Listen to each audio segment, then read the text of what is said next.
Estamos en comunicación con el doctor Tomás Orduna. Él es uno de los asesores del presidente de la Nación, infectólogo. Gracias, doctor, por atendernos. Y la primera pregunta sería, ¿qué balance hace usted de la pandemia hasta este momento en el país? Muchísimas gracias a ustedes por la oportunidad, la invitación. Un gusto. Bueno, inicialmente, y siempre dijimos que no había que ser exitistas, hubo una conducción relacionada con la pandemia, con mucho involucramiento del Estado Nacional y de muchas provincias inicialmente que vieron con prontitud que habían llegado algunas personas, en general procedentes del extranjero al comienzo, de Europa, de Estados Unidos, y comenzaron a generar el pensamiento y después en la praxis una respuesta adecuada para dar lo que en una primera etapa uno llama contención. Dentro de esta contención, recordemos que el día 12 de marzo se dispuso lo que después comenzamos a conocer más como distanciamiento social. Fue el día que se dijo, no se toma más mate compartido, como un signo muy poderoso para argentinos que vivimos tomando mate. Y una semana después, 8 días después, de acuerdo a cómo estaban comenzando a aparecer los primeros casos, el 20 de marzo se decretó aquello que en lugar de cuarentena se llamó aislamiento social preventivo obligatorio y que tuvo que ver en parte con una situación que era evitar lo que estábamos viendo que ya estaba ocurriendo de una manera muy terrible en Europa, en Italia, en España, imágenes que nos llegaban con una saturación de los sistemas de salud, con la imposibilidad de colocar pacientes que requerían terapias intensivas, prácticamente de una manera de tipo tsunami había llegado a Europa y acá se dijo, no podemos hacer que, habiendo ese ejemplo, no podamos nosotros generar contención y lo primero, siguiendo el modelo chino, fue hagamos un aislamiento de tipo cuarentena, 2 semanas, parar la posibilidad de contagios y en paralelo seguir de alguna forma preparando toda la contención con todo lo que fue pensar en los hospitales, pensar en las camas generales, pensar en camas de terapia, pensar en respiradores, pensar en el equipo de protección del personal de salud, pensar en la capacitación del personal de salud, pensar en cómo tener y poder hacer, digamos, mientras se pensaba era ir armando la posibilidad de tener diagnóstico accesible. Todo eso nos lo permitió esa primera fuerte cuarentena, a partir de la cual empezamos con las fases, ¿se acuerdan? Ida, vuelta, según cada una de las localidades. Y la cosa fue que se fue manejando muy bien en términos generales, pero bueno, el AMBA, una macrorregión de 15 millones de personas, tarde o temprano iba a tener un impacto importante, tal cual lo que fuimos viendo después. A partir de fines de junio comenzó una subida importante de casos y que nos llevó a una tensión muy importante en el mes de agosto y los primeros 7, 10 días de septiembre, que fue donde vimos que había una meseta hace un mes atrás, más o menos, un poco menos de un mes, y después esa meseta, o como definía el gobernador Kicillof, un altiplano, una puna, ¿no? Porque realmente ha sido muy sostenida como 3 semanas, y ahora estamos en el modelo AMBA, no digo la antítesis todavía, pero mientras acá están descendiendo los casos en Cava, en el primer y segundo cordón del Gran Buenos Aires, todo lo contrario pasó en las últimas 4 o 5 semanas en otras muchas jurisdicciones, incluyendo Tucumán sin dudas.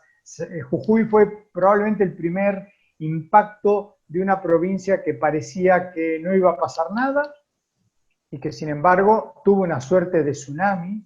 Después lo vimos en Salta y ya veníamos con algunos lugares problemáticos. El primero fue en paralelo con Buenos Aires, con el área del AMBA, fue el Chaco con resistencia, gran resistencia, que demoró mucho en poder controlarlo. Pero después tuvimos Alto Valle de Río Negro, Neuquén, tuvimos en Tierra del Fuego, lugares que habían controlado muy bien como Córdoba, que lamentablemente ahora también está en situación con mucho riesgo. Santa Fe con Rosario que había controlado y hoy es otro epicentro con una tensión muy poderosa del sistema de salud. Esto es, ¿cómo estamos? Pudimos generar una respuesta adecuada de una parte importante del país, mejorando la capacidad de respuesta de los sistemas de salud. Sobre todo de algo tan complejo como es manejar la macrociudad de 15 millones. Se pudo mejorar en general en todo el país el tener respiradores, equipos de diagnóstico, equipos de protección personal. Con el retraso, acá lo que se mejoró también es cómo podemos ahora asistir a los pacientes graves.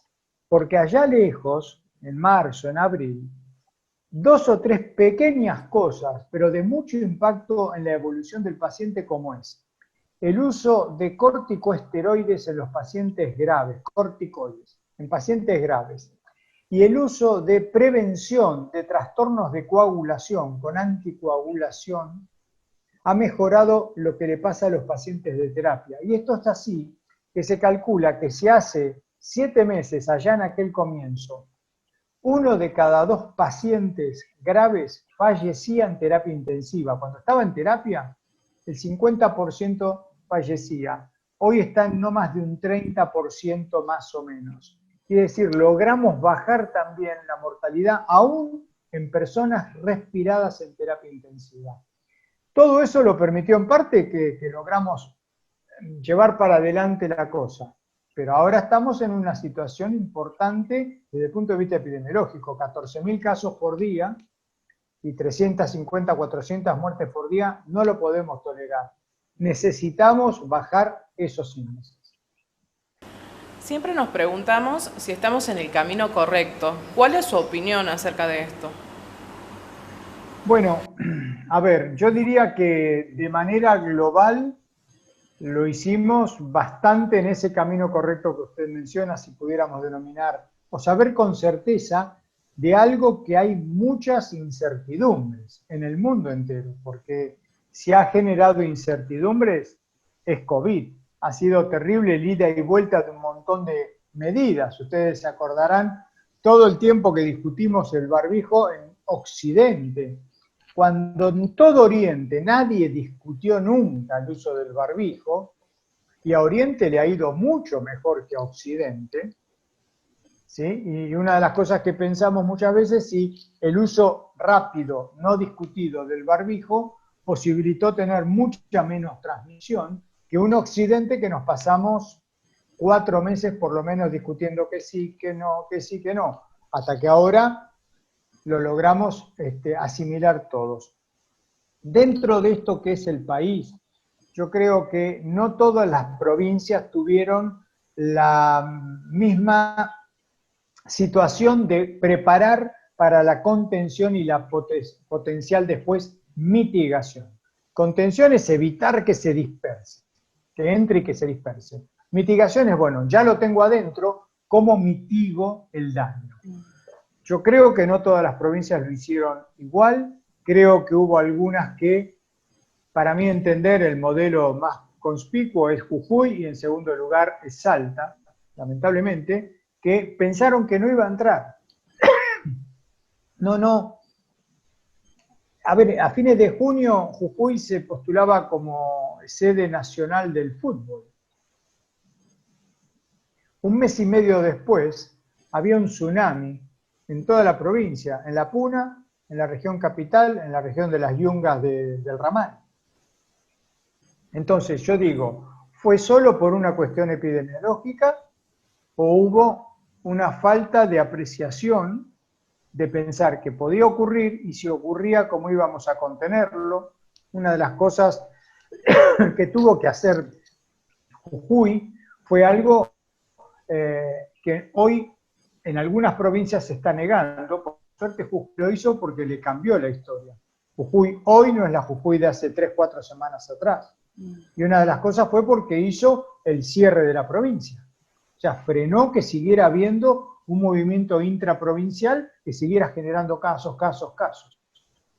Nosotros, muchos, creemos que hay que siempre pensar dónde es eficaz una rápida contingencia de decir, paramos 14 días, entre 10 y 14 días, no menos de 10 o 14 que es el estándar, paramos todo, vamos a una fase 1, nos damos tiempo a mejorar la respuesta, paramos los contagios, se liberan pacientes que salen de las camas generales y de terapia para cuando voy abriendo después de nuevo, tener sistema disponible. Y por supuesto todo esto acompañado por concientización individual y colectiva con el uso adecuado y permanente de las medidas de distanciamiento social. Uso del cubre nariz, boca, tapaboca, que le decimos, pero que tiene que cubrir nariz y boca, higiene de manos, distancia de 2 metros. Eso hay que hacerlo. Y vieron que recién, que me vino una suerte de golpe de tos, y esto para que vean que es real time, como dicen los gringos, ¿sí? Yo puse así, bueno, tuve un reflejo. ¿Qué ocurre? Yo tuve un reflejo malo, ahora cuando dejo de hablar con ustedes, me embadurno las manos con alcohol en gel. Doctor, ¿dónde se producen más los contagios? ¿En los barrios vulnerables, en las filas de los bancos o en los bares? Bueno, para el equipo de salud, que es uno de los que más ha sufrido el embate en general, ahora estamos mejor, más o menos un 6-7% del total de casos corresponde a equipo de salud. Pero el equipo de salud que está atendiendo COVID tiene una exposición constante, 8 horas por día. Un médico de terapia de una sala que atiende COVID está 24 horas y por ahí a los 4 días vuelve a ser 24 horas. Con lo cual la exposición ahí es brutal. Para la población en general, hoy sabemos que el lugar más importante no va a ser cuando usted va al almacén o al mercado. Porque si usted va al almacén o al mercado con el cubre nariz boca, quien atiende está con cubre nariz boca, todo el mundo se higieniza las manos y cuando va a llegar a la caja están a 2 metros uno de otro, no se va a infectar. Ahora, cuando uno hace la reunión con la familia, cuando uno hace la reunión con los amigos, y total, si no pasa nada, somos 6, hacemos un asadito, hacemos una juntada para unas ricas empanadas tucumanas, ¿sí? Nos juntamos 4, 6, ahí es donde está el tema. Llega uno solo, asintomático, o sea que no está enterado, no lo hace a propósito, simplemente está largando virus. Se saca el cubre nariz boca para comer nadita, somos 4 o 5 en una mesa, estamos a 40 centímetros uno de otro, 1,5 empanaditas y vino, chistes, risotadas, ¿por qué no cantamos una que sabemos todos? ¿Sí? Y ahí lo que usted genera de uno solo es 3, 4 contagios más, que a su vez después van cada uno para su casa. Y cuando están adentro de su casa no están con distanciamiento social, está la madre, el padre, 2, 3 pibes, la abuela, todos, están todos ahí. Entonces, eso es la generación, es de carácter social. No es por ir a la cola del banco, no es por ir al mercado. Lo más importante son los núcleos sociales que se encuentran entre un excretor de virus y los que no estaban infectados y se produce la ruptura del distanciamiento social. Doctor, la pregunta sería, en aquellas provincias en las cuales viene aumentando el número de contagios, caso Tucumán, ¿cuál es su opinión? ¿Se debe volver de fase? ¿Cuál es su visión que tiene? Bueno, esto, y sin imponer a nadie, cada sistema de salud lo está decidiendo con sus grupos de epidemiología, infectólogos, matemáticos, estadísticos. Hay mucha resistencia en muchas provincias. Tucumán yo creo que es una de las que tiene resistencia, digamos, resistencia no del gobierno per se así solamente, sino que hay una resistencia de las personas que habitan, del comercio, de la industria, de todo lo que genera la actividad humana, habida cuenta que actividades económicamente activas, valga la redundancia. Pero, ¿qué ocurre? Que también sabemos que en los lugares donde no se ha intervenido de manera precoz con esos cortes para frenar la cadena de contagios, la actividad después también se resiente, el Producto Bruto Interno se resiente, como lo decía el jefe de gabinete ayer o anteayer en varios programas, se resintió igual en los países que no tuvieron corte, o en algunos se ha visto que ha sido peor, cuando lo que les vino encima fue un tsunami de cantidad de casos. España e Italia tardíamente lo hicieron, pero si no hubieran hecho el corte que tuvieron que hacer a rajatabla del contacto y del movimiento, etcétera, aquel tsunami hubiera sido todavía más catastrófico. Pero ellos lo hicieron cuando ya estaban con el tsunami arriba. Entonces, si ustedes miran lo que hizo Israel hace solamente una semana, 2 semanas hoy 2 semanas, Israel comenzó una férrea cuarentena de 3 semanas. Cuando se le fue, miren lo que está haciendo muchos modelos de ciudades españolas, del Reino Unido, de Francia. Hay, digamos, diferentes alternativas, pero todo tiende a que usted pare la cadena de contagios. La que sí sabemos que para es cuando usted para 14 días, no se mueven ni las hormigas, solamente comprar comida, medicamentos, todo el mundo en casa, nadie por la calle, y ¿saben qué? Con otra cosa, por supuesto que con controles. Si hago eso, tengo que disponibilizar a fuerzas de seguridad y fuerzas municipales y demás que controlen que la gente los cumpla. Bueno, después están los que dicen que las libertades de acá. La libertad que me hace perder la vida y que le hace perder la vida al que no tiene capacidad de decidir, porque no tiene, digamos, la capacidad de tomar decisiones, y eso es perder la vida, es perder la libertad, la vida, todo. Entonces, cuando está bien realizado, miren, si China no hubiese hecho la bruta cuarentena de 77 días, este mundo estaría en una situación infinitamente más grave. Ustedes piensen lo que evitó de cadenas de contagio una provincia que debe ser la antítesis de Tucumán. Tiene 50 millones de habitantes la provincia. Su capital, 19 millones de habitantes. 77 días de cuarentena. Evitaron una catástrofe y pararon la transmisión adentro de China. Un país de 1.450 millones de habitantes tuvieron solo menos de 100.000 casos. Tucumán llega a 20.000 ya, con 1 millón y pico de habitantes, ha llegado a 2 millones. ¿A qué le atribuye la resistencia de la gente a retroceder de fase? Es una cuestión que tiene que ver con la economía, pero también tenemos del otro lado la salud. Yo creo que hay una cuestión de lo económico, por supuesto.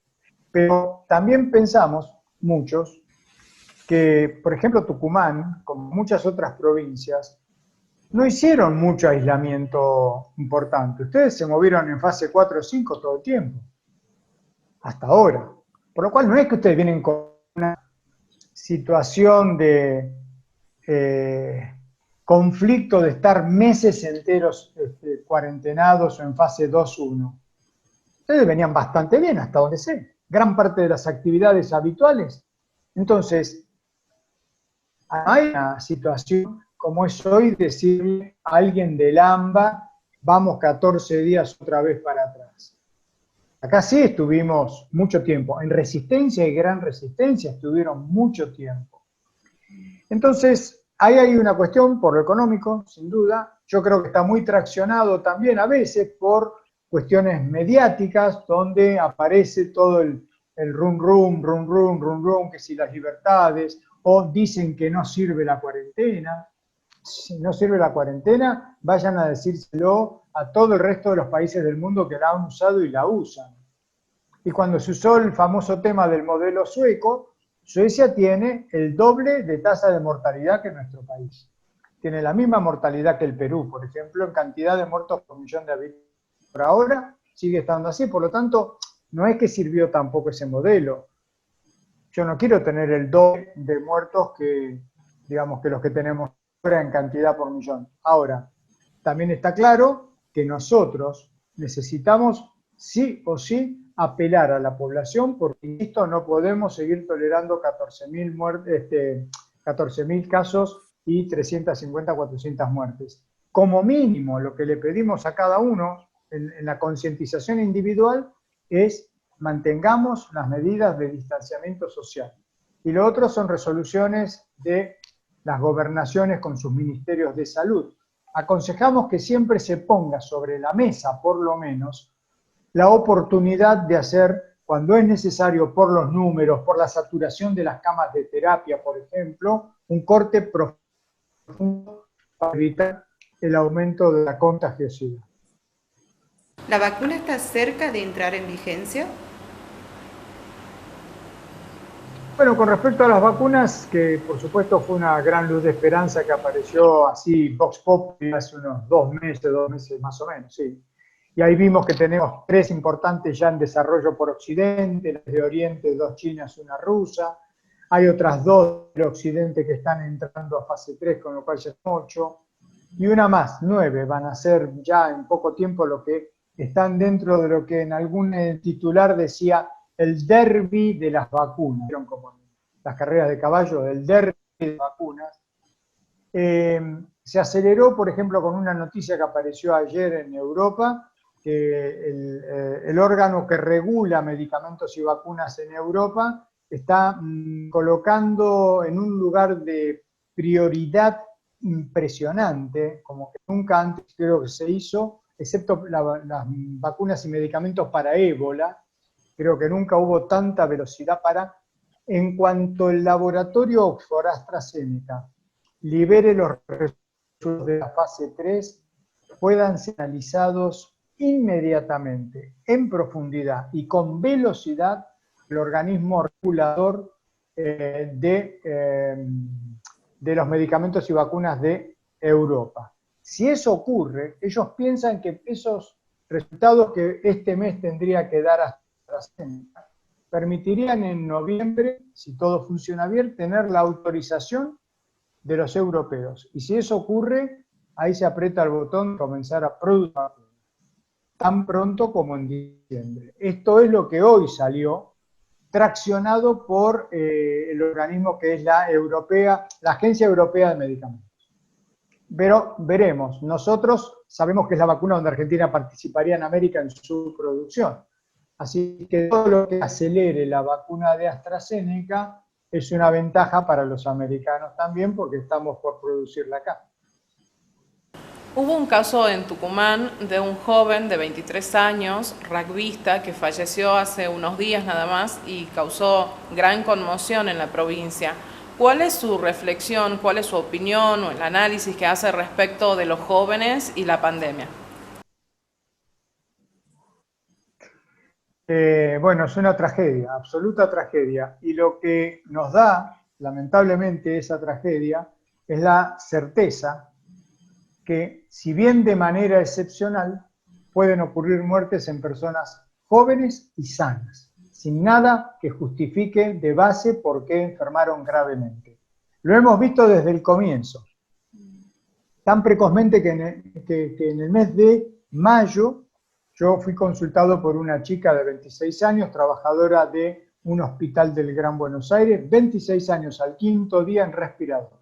1 mes en respirador estuvo, por suerte sobrevivió, con 26 años sin patología previa, ninguna. ¿Qué quiere decir esto? La excepción de la regla, eso existe, y esto hay que decírselo a los jóvenes.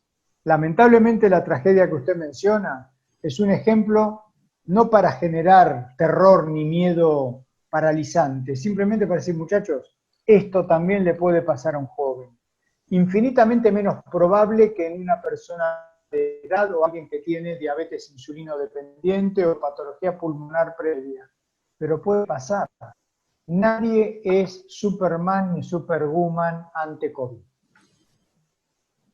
Usted sabe que hay muchas personas que están con miedo. ¿Usted qué le diría?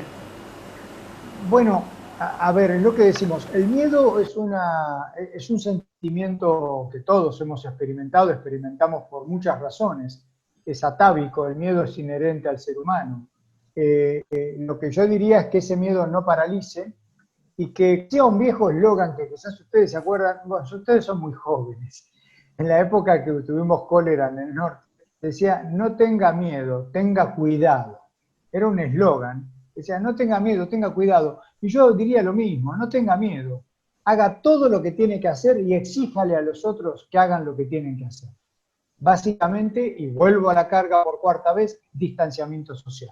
Entonces, si se me acerca alguien en el supermercado a una distancia apropiada, le digo, con todo respeto, perdón, mantenga la distancia. Si alguien no tiene cubre nariz boca, y yo no me acerco. Me pasó hace un tiempo, subí a un taxi y iba sin nada. Entonces le dije, ¿se podrá poner el cubre nariz boca? Por supuesto que ahí ya se joroba la relación con el chofer ese, en ese momento me pasó. Bueno, a mí no me importa. Él se puso el cubre nariz boca refunfuñando, no importa, ¿sí? Yo fui como tenía que hacerlo. Él me va protegiendo a mí, yo lo protejo a él.